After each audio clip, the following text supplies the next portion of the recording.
Dans cette vidéo, on va chercher à déterminer quel point, quelle coordonnée doit avoir un point pour constituer un parallélogramme avec cela.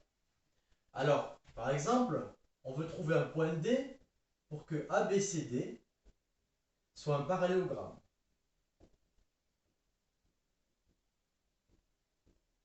Bon, ABCD est un parallélogramme, donc là je peux faire un petit schéma rapidement.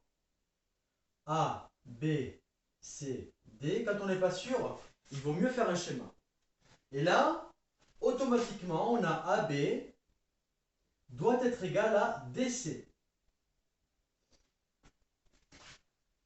Donc, ici,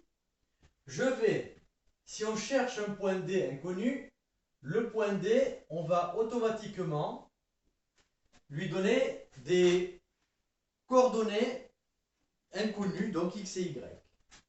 Donc, tout d'abord, il va falloir, pour déterminer, voir le point pour réaliser cette égalité, il faut exprimer ces deux vecteurs. Donc, par exemple, AB va avoir comme coordonnées, alors celui-là, c'est 4 moins 2, ce qui fait 2, et 0 moins 1, qui fait moins 1.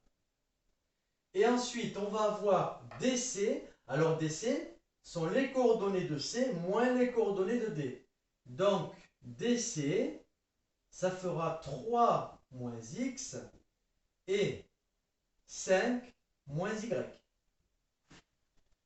Donc ici, j'ai exprimé les deux coordonnées des vecteurs dont j'avais besoin. Donc maintenant, je vais avoir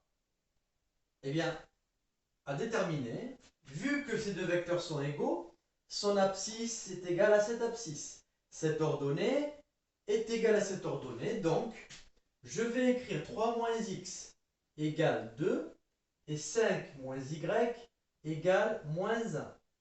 Donc là, je résous des équations niveau collège 4e, c'est-à-dire que je vais isoler ici le x, ici le y. Le fait qu'on appelle cet inconnu y ne change rien par rapport à x. C'est la même méthode. Donc là, j'ai moins x égale 2 moins 3 moins x égale moins 1. Bon, vous constatez que x est précédé d'un signe moins. Donc si vous voulez supprimer ce signe moins, il faut changer le signe de celui-là. Donc x ici est égal à 1. Même chose ici, moins y égale moins 1 moins 5. Moins y égale moins 6. Donc y égale 6. Donc D, c'est quand même celui-là qu'on recherchait.